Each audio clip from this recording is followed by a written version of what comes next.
Bienvenidos a Guerreros del Mundo, donde las historias de los líderes guerreros más grandes de la humanidad cobran vida. Hoy viajamos a la antigua Macedonia para explorar la vida de Alejandro Magno, un hombre que transformó el mundo con su visión, sus conquistas y su legado eterno. Alejandro nació en el año 356 a.C., en Pela, la capital del reino de Macedonia. Desde joven, su vida estuvo marcada por la grandeza y la preparación para liderar. Su padre, el rey Filipo II, era un estratega militar brillante, mientras que su madre, Olimpia, lo convenció de que estaba destinado a un propósito divino, asegurándole que era descendiente directo de Zeus. Esta creencia no solo alimentó su confianza, sino que le dio un sentido de destino que guió cada una de sus acciones. La educación de Alejandro estuvo a cargo de Aristóteles, el filósofo más renombrado de su tiempo. Durante 3 años, Alejandro aprendió sobre filosofía, ciencias, ética y artes. Este conocimiento no solo lo formó como líder, sino que también le inculcó una ambición única, la idea de unificar culturas y expandir la civilización griega. Desde su juventud, Alejandro mostró una inteligencia excepcional y una determinación inquebrantable. A los 16 años, mientras su padre estaba en campaña, Alejandro demostró su capacidad al sofocar una revuelta en una región cercana. No solo restauró el orden, sino que fundó una ciudad para conmemorar su victoria, Alejandrópolis, la primera de muchas que llevarían su nombre. Con estas bases, Alejandro estaba preparado para enfrentar un destino que cambiaría la historia. En el año 336 a.C., la vida de Alejandro cambió para siempre. Durante una celebración, su padre, el rey Filipo II, fue asesinado, dejando el trono en manos de Alejandro, que entonces tenía solo 20 años. Sin embargo, su ascenso no estuvo exento de desafíos. Algunos nobles macedonios dudaban de su liderazgo, mientras que las ciudades-estado griegas y las tribus vecinas consideraron la muerte de Filipo como una oportunidad para rebelarse. Alejandro actuó con rapidez y decisión. Reafirmó su control sofocando rebeliones en el norte y luego marchó hacia el sur para asegurar su autoridad sobre las ciudades-estado griegas. En Tebas, que había desafiado su liderazgo, Alejandro tomó medidas extremas. Destruyó la ciudad casi por completo, dejando solo los templos y las casas de los poetas, enviando un mensaje claro: la desobediencia sería castigada con dureza. Esta demostración de fuerza aseguró la lealtad del resto de Grecia, unificando a los griegos bajo su mando. Alejandro entonces dirigió su atención hacia un objetivo mayor, la conquista del imperio persa. Este sueño, heredado de su padre, se convirtió en su misión personal. Pero Alejandro no se conformaba con vencer a los persas, su ambición era expandir la civilización griega y convertirse en el líder del mundo conocido. Con un ejército de 40.000 hombres, Alejandro se preparó para cruzar el Helesponto y comenzar una campaña que marcaría el inicio de una leyenda. Con apenas 21 años, Alejandro Magno cruzó el Helesponto en el año 334 a.C., marcando el inicio de su legendaria campaña contra el imperio persa. Este cruce no fue solo un acto estratégico, sino un gesto simbólico que representaba el primer paso hacia la conquista de Asia. Según las crónicas, al llegar al otro lado, Alejandro lanzó una lanza al suelo y proclamó que toda Asia era suya por derecho. El primer gran desafío llegó en el río Gránico, donde un ejército persa lo esperaba. Los generales de Alejandro le advirtieron que un ataque frontal sería extremadamente arriesgado, pero él desestimó los consejos. Liderando personalmente la carga, Alejandro atacó con tal ferocidad que rompió las líneas persas. Su habilidad táctica y su valentía en el combate inspiraron a sus tropas, que lograron una victoria decisiva. La batalla del Gránico no solo fue un triunfo militar, sino un golpe psicológico para los persas. Alejandro capturó una enorme cantidad de tesoros y armas, pero en lugar de castigar a los soldados enemigos sobrevivientes, los integró a su ejército. Esta estrategia de clemencia, combinada con su habilidad para adaptarse a las costumbres locales, fue clave para consolidar su dominio sobre las tierras conquistadas. Tras esta victoria, Alejandro se dirigió hacia las ciudades de Asia Menor, donde liberó varias poblaciones griegas del control persa. En cada ciudad, fue recibido como un héroe, reforzando su reputación no solo como conquistador, sino como un libertador de los griegos oprimidos. En el año 333 a.C., Alejandro enfrentó al rey persa Darío III en una de las batallas más cruciales de su campaña, la batalla de Isos. Darío, confiado en su superioridad numérica, reunió un enorme ejército para enfrentarse al joven rey macedonio. Sin embargo, Alejandro demostró que la estrategia y la moral eran más importantes que los números. En un movimiento magistral, Alejandro utilizó el terreno estrecho de Isos a su favor, anulando la ventaja numérica de los persas. Liderando la carga de su caballería, atacó directamente el centro de las fuerzas enemigas, donde se encontraba Darío. La ferocidad del ataque obligó al rey persa a huir, abandonando su ejército y dejando atrás su familia, que fue capturada por Alejandro. La victoria en Isos consolidó la reputación de Alejandro como un líder invencible. Pero su trato hacia la familia de Darío fue lo que realmente destacó. En lugar de humillarlos, los trató con respeto y honor, ganándose la admiración incluso de sus enemigos. Este acto no solo mostró su habilidad militar, sino también su capacidad para combinar fuerza con diplomacia, fortaleciendo su autoridad en las tierras conquistadas. Con Isos, Alejandro aseguró su control sobre el Mediterráneo oriental y se abrió paso hacia Egipto y el corazón del imperio persa. Cada victoria no solo expandía su imperio, sino que también reforzaba su imagen como un líder destinado a cambiar el curso de la historia. Tras su victoria en la batalla de Isos, Alejandro Magno dirigió su atención hacia Egipto, un territorio clave del imperio persa. En 332 a.C., Alejandro marchó hacia esta tierra, encontrando muy poca resistencia. Las guarniciones persas locales se rindieron rápidamente, y el pueblo egipcio, cansado del dominio persa, lo recibió como un libertador. En Egipto, Alejandro fue coronado faraón, uniendo la tradición egipcia con la cultura helénica. Durante su estancia, visitó el famoso oráculo de Amón en el oasis de Siwa.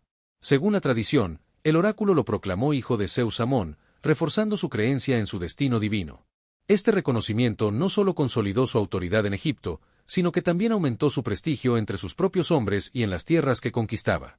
Uno de los mayores logros de Alejandro en Egipto fue la fundación de Alejandría, una ciudad que se convertiría en un epicentro cultural y económico del mundo antiguo. Alejandro diseñó personalmente el plan urbano, asegurándose de que la ciudad tuviera puertos estratégicos, calles amplias y un faro que más tarde sería una de las 7 maravillas del mundo antiguo. Alejandría no solo llevaba su nombre, sino que también simbolizaba su visión de unificar culturas bajo la influencia griega.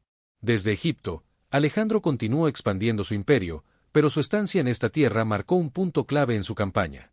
La combinación de conquista, diplomacia y la creación de una nueva ciudad mostró su habilidad única para gobernar no solo como un militar, sino como un líder cultural y político. En el año 331 a.C., Alejandro enfrentó a Darío III en una de las batallas más decisivas de su carrera, la batalla de Gaugamela. Darío había reunido un enorme ejército con la esperanza de detener a Alejandro de una vez por todas. Los persas contaban con carros de guerra, elefantes y una ventaja numérica abrumadora. Sin embargo, Alejandro estaba preparado para lo que sería su mayor desafío hasta el momento. Antes de la batalla, Alejandro dedicó tiempo a estudiar el terreno y a entrenar a sus tropas en tácticas específicas para contrarrestar los carros persas. Su preparación meticulosa fue clave para lo que vendría. Durante el enfrentamiento, Alejandro desplegó su famosa formación de falange combinada con ataques rápidos de su caballería. Liderando personalmente el ataque, dirigió una carga directa hacia el centro de las fuerzas persas, desbaratando su línea y sembrando el caos entre las filas enemigas. Darío, al ver que su ejército se desmoronaba, huyó del campo de batalla, dejando atrás a su ejército una vez más. La victoria en Gaugamela no solo aseguró la caída del imperio persa, sino que también marcó a Alejandro como el dueño indiscutible de Asia. Tras la batalla, Alejandro marchó hacia Babilonia, Susa y Persépolis, los corazones del poder persa. Cada ciudad se rindió ante él, y Alejandro trató de preservar su riqueza y cultura, aunque destruyó Persépolis como un acto simbólico para marcar el fin de la hegemonía persa. La batalla de Gaugamela demostró que Alejandro no era solo un comandante militar, sino un estratega brillante capaz de superar obstáculos aparentemente imposibles. Con Gaugamela, Alejandro alcanzó el pináculo de su poder, convirtiéndose en el gobernante del mayor imperio que el mundo había visto hasta ese momento. Con la caída del imperio persa tras la batalla de Gaugamela, Alejandro Magno no mostró señales de detenerse. Su ambición lo llevó más allá de los límites conocidos del mundo helénico, hacia las vastas tierras de Asia Central. Su objetivo no era solo conquistar, sino consolidar un imperio que uniera culturas y tradiciones bajo su liderazgo. En su marcha hacia el este, Alejandro enfrentó no solo ejércitos enemigos, sino también desafíos naturales como climas extremos y terrenos montañosos. Uno de sus mayores logros durante esta etapa fue la conquista de Sogdiana, una región rebelde conocida por su resistencia feroz. Aquí, Alejandro empleó una combinación de fuerza militar y diplomacia. A través de alianzas matrimoniales y respeto por las costumbres locales, logró estabilizar la región. En estas tierras, Alejandro también conoció a Roxana, una noble sogdiana que se convertiría en su esposa. Este matrimonio no solo simbolizó la unión de culturas, sino que también fortaleció su posición política en la región. Alejandro entendía que para mantener un imperio vasto y diverso, era esencial integrar a los pueblos conquistados en su visión de un mundo unificado. La fundación de ciudades, muchas de ellas llamadas Alejandría, fue otro aspecto clave de su estrategia.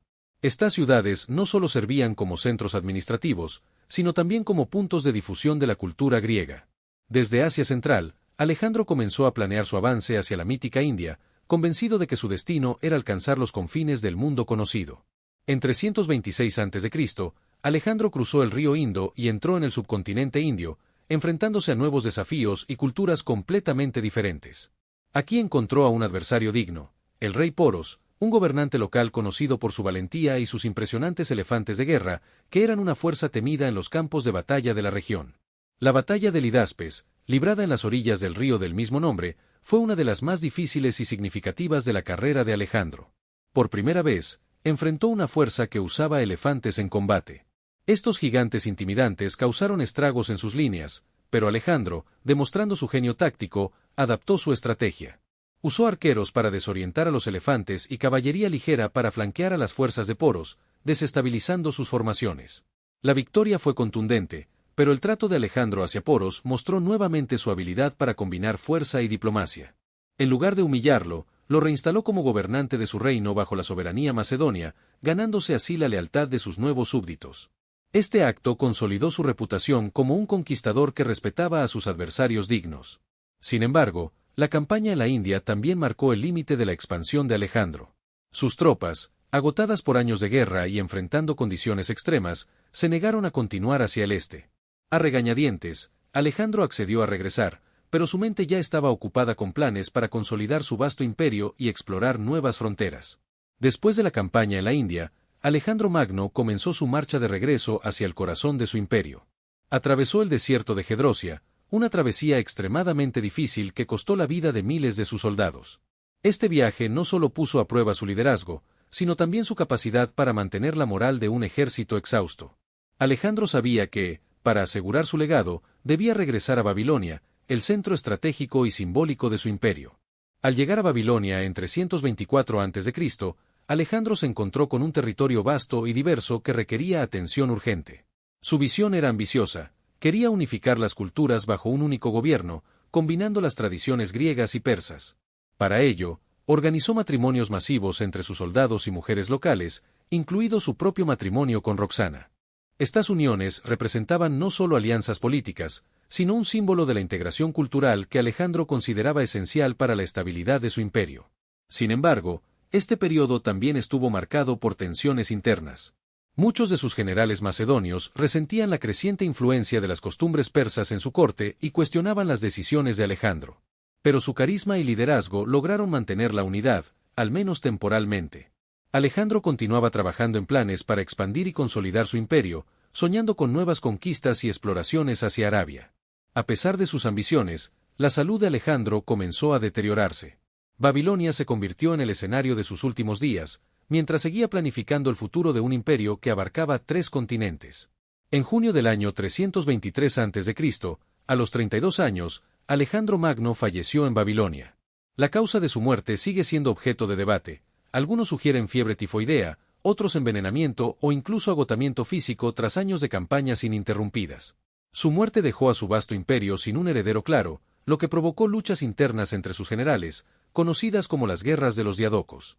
Aunque su imperio se fragmentó, el legado de Alejandro permanece intacto. Su impacto en la historia es incomparable. Expandió la cultura griega a lo largo de Asia y África, sentando las bases de lo que más tarde se conocería como el período helenístico, una era marcada por la fusión de culturas. Las ciudades que fundó, especialmente Alejandría en Egipto, se convirtieron en centros de aprendizaje y comercio que prosperaron durante siglos. Alejandro no solo fue un estratega militar incomparable, sino también un visionario que entendió la importancia de la integración cultural. Su vida inspira a líderes, estrategas y soñadores de todas las épocas. Es recordado no solo por sus conquistas, sino por su capacidad para pensar más allá de los límites de su tiempo, dejando un legado que trasciende fronteras y generaciones. Gracias por acompañarnos en este fascinante recorrido por la vida de Alejandro Magno. Si te gustó este video, no olvides suscribirte a nuestro canal, activar las notificaciones y compartirlo con tus amigos. Déjanos tu opinión en los comentarios. ¿Cuál de las hazañas de Alejandro te parece más impresionante? Nos encantaría saber lo que piensas. Nos vemos en el próximo episodio de Guerreros del Mundo, donde exploraremos la vida de otro líder legendario que dejó su huella en la historia. Hasta la próxima aventura.